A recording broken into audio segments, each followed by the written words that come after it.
Recuérdense que en el caso de Adam Smith, aunque es mencionado aquí, pero él no es un mercantilista, es la escuela clásica, y su libro, el libro que voy a traer cuando veamos la escuela clásica, la investigación de la causa y la riqueza de las naciones, fue escrito en 1776, en mera primera revolución industrial.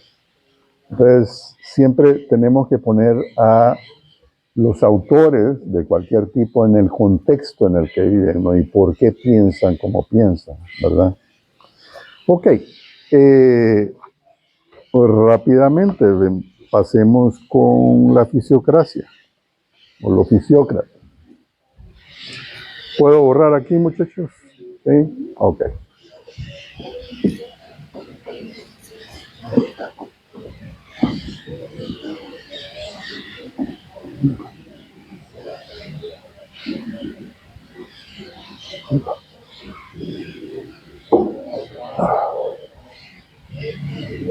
Los fisiócratas, o la fisiocracia.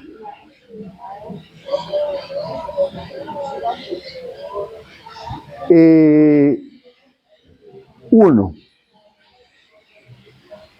primera diferencia fundamental con el mercantilismo. Los fisiócratas son los primeros que dicen que el valor viene dado por el trabajo. ¿Ok? Reconocen que el valor es el resultado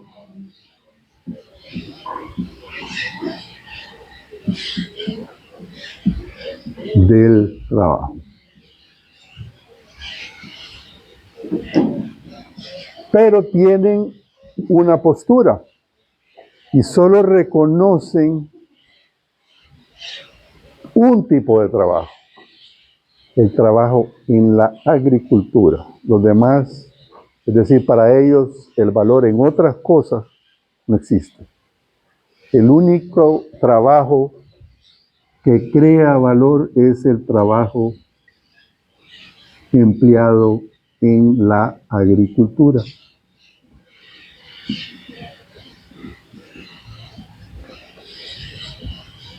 ¿Ok?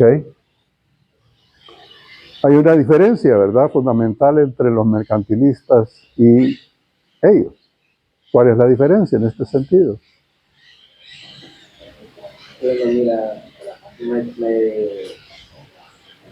¿cómo se dice? Metales preciosos, y el otro el valor en la agricultura. Es decir, para los mercantilistas, el valor no viene dado por el trabajo, sino por la acumulación de metales preciosos, mientras que por primera vez se introduce el valor como resultado del trabajo, siempre y cuando y ahí está la limitación, sea empleado en la agricultura. Estoy empezando con los fisiócratas nada más. Ok. El pensamiento fisiócrata se desarrolla en Francia, básicamente. Veamos. Luis XIV en el poder, ahí en Versalles. El Rey Sol. ¿Perdón? El Rey Sol. El Rey Sol, sí. Estimulan algunas ramas industriales, aquellas relacionadas con la exportación de bienes, pero existe un descuido en otras ramas, entre estas se encuentra la de la producción agrícola. Esto es raro porque, como por un lado dicen que solo reconocen el valor siempre y cuando éste venga del trabajo en la agricultura, ¿verdad? Así que esto, no sé si la compañera se equivoca al decir esto o qué, pero no tiene sentido porque dice que estimulan algunas ramas industriales, aquellas relacionadas con la exportación de bienes, pero existe un descuido en otras ramas Entre estas se encuentra la de la producción agrícola. No tiene ningún sentido eso. En resumen, puede decirse que la generación de bienes agrícolas se mantiene como una producción muy similar a lo de los siglos anteriores, es decir, un modo de producción feudal, como se expone en el siguiente párrafo.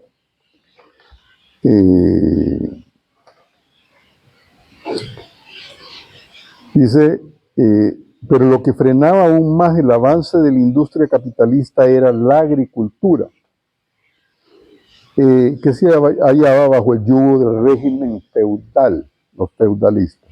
Los campesinos se veían avallazados por el sistema estatal de impuestos, que les absorbía toda la savia, dice, y del que habían logrado emanciparse la nobleza enteramente y el clero, ¿verdad?, se refiere a la iglesia, y la burguesía, en parte. Además, la recaudación de las contribuciones se hallaba por completo en manos del Estado. Estoy en la página 180, muchachos. Contribuciones se hallaba por completo en manos del Estado, lo que hacía más oneroso el peso de las mismas. Por otro lado, los campesinos pagaban a los terratenientes un impuesto por el usufructo de la tierra. Pero, sin embargo, hay otra diferencia con los mercantilistas de parte del oficioso. A diferencia de los mercantilistas, donde el Estado es el eje central de la economía, los fisiócratas dicen no. Cualquier política económica lo que va a hacer es bloquear tal vez no es la palabra, no va a estimular a la economía, sino va más bien a ser un obstáculo para que haya crecimiento económico. ¿Ven la diferencia? Es decir, por un lado, en los mercantilistas, el Estado es el principal. Aquí los fisiócratas dicen no. Es decir, el Estado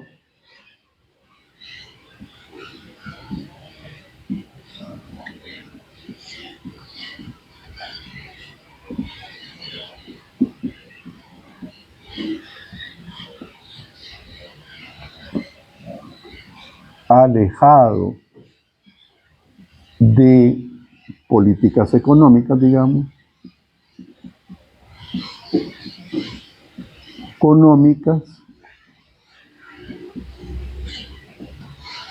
porque entorpece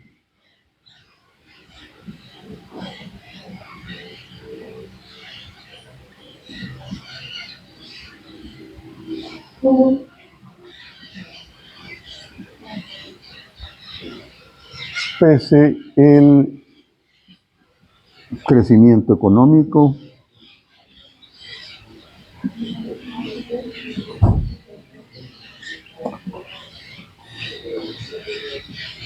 verán que más adelante los feudalistas, los fisiócratas,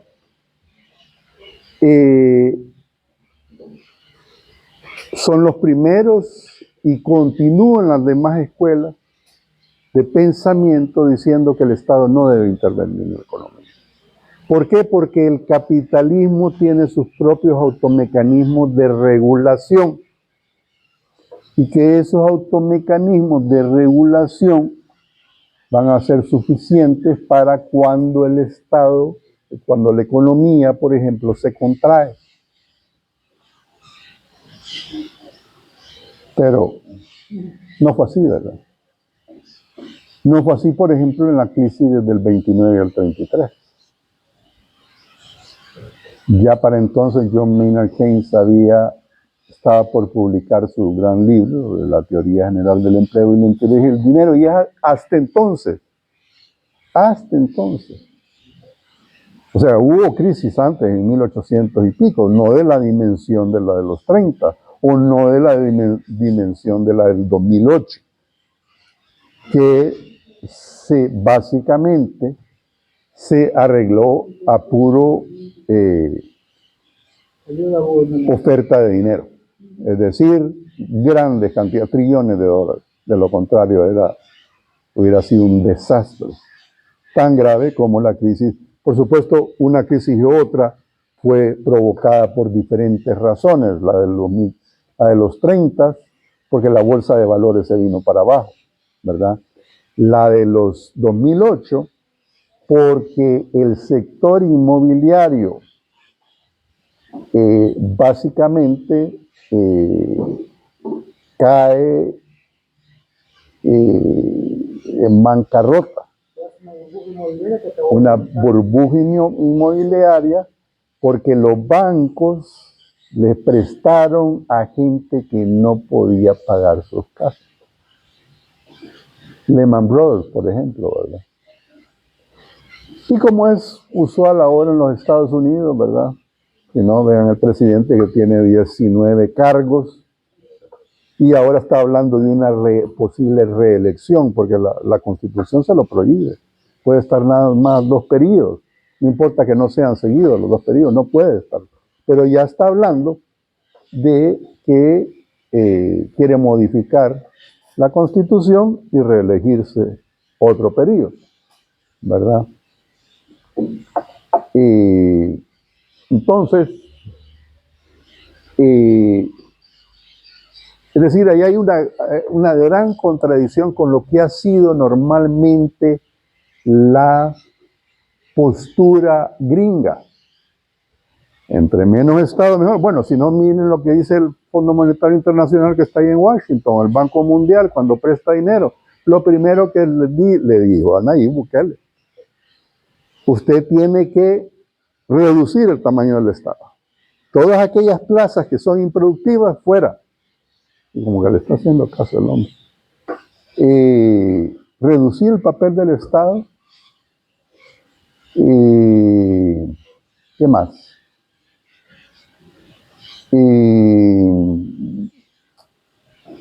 Son partidarios también de que las políticas económicas no deben de jugar un papel fundamental, aunque la historia les ha demostrado lo contrario. Es decir, que el Estado solo se ocupe del orden, de la educación, de la salud, etcétera, pero que no tengan políticas fiscales, monetarias, cambiarias, etcétera, que puede, según algunos economistas, entorpecer, ¿verdad?, el desarrollo económico. ¿Preguntas? Sí.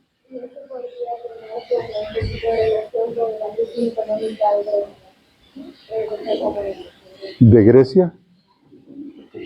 Bueno, ahí ha habido un dictador en Grecia, para empezar.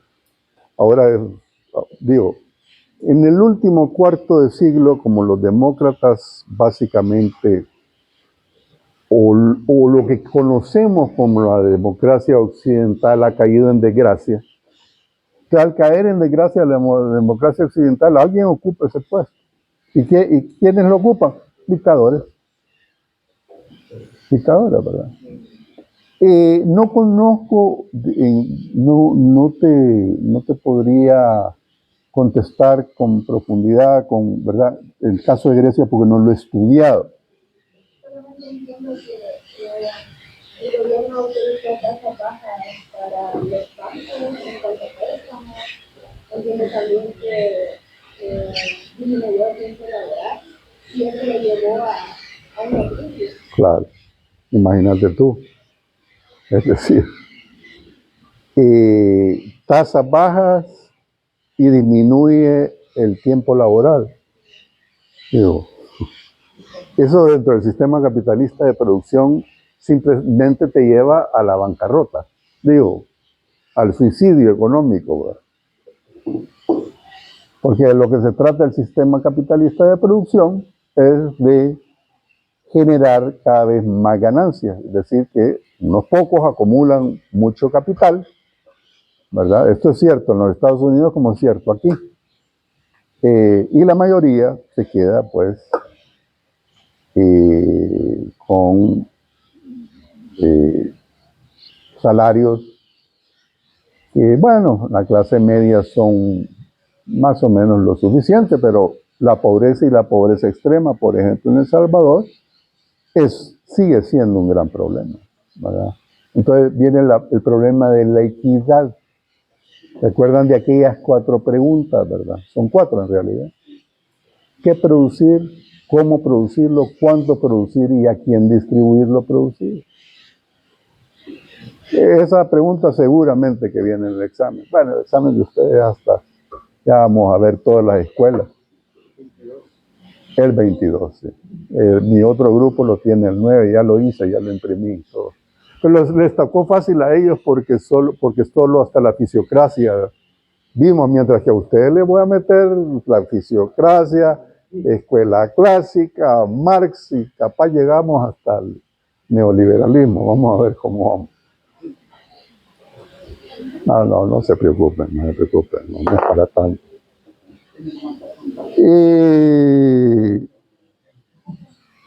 ¿Qué más? Hay algo importante y es que bajo la fisiocracia está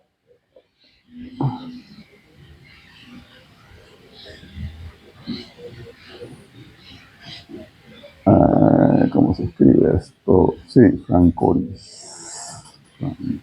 Aquí lo han escrito mal ellos, porque es con E al final. Qué barbaridad. ¿Qué es?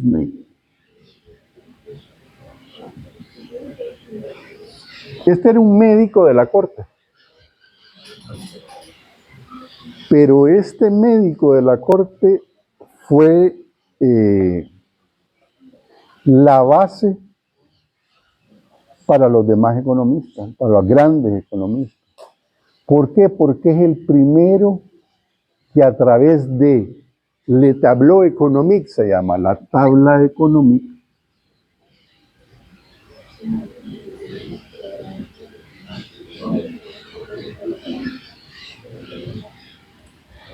él mira el cuerpo, ¿verdad? El cuerpo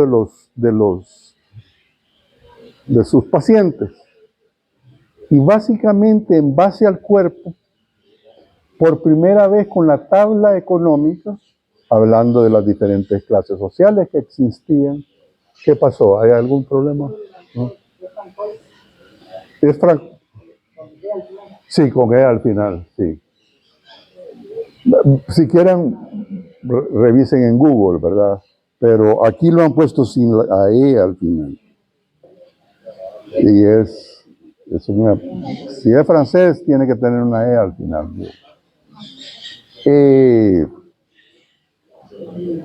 Entonces, y con eso termino, muchachos. François Quesnay es el primer. A ver, no, él era médico, pero él se mete a estudiar el modelo económico en su conjunto. Y es el primero que establece la macroeconomía. Nada más y nada menos. Nuestra clase está basada en la macroeconomía. La introducción a la economía 2 es microeconomía. Entonces, Le Tableau Économique fue un aporte muy importante para los siguientes autores, para los siguientes estudiosos, para los clásicos, para Adam Smith, para David Ricardo, para Carlos Marx, ¿verdad? Porque le da un sentido. Aquí está el cuadrito, ¿no? Ustedes lo pueden ver en la página 184 y da un ejemplo de las clases sociales que interactúan en la macroeconomía. Entonces habla de la clase productiva, los colonos arrendatarios. A ver, muchachos, ¿ustedes están poniendo atención o no? Porque oigo mucha bulla. Ok. La clase estéril, maestros, artesanos, etcétera, y la clase terrateniente o la aristocracia, así como la iglesia. Entonces, es de suma importancia François Quesnay, que está bajo la fisiocracia,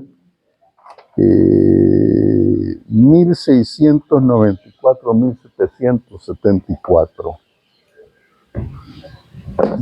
A ver, 1694-1774. Entonces, es primera vez, ¿verdad?, que se crea una idea de cómo funciona las diferentes clases sociales en un país y por lo tanto cómo funciona la economía, ya no a nivel empresarial, sino a nivel global, de todos los sectores, ¿verdad? Sector industrial, sector agrícola, sector... Entonces es muy importante porque con esto se comienza la macroeconomía.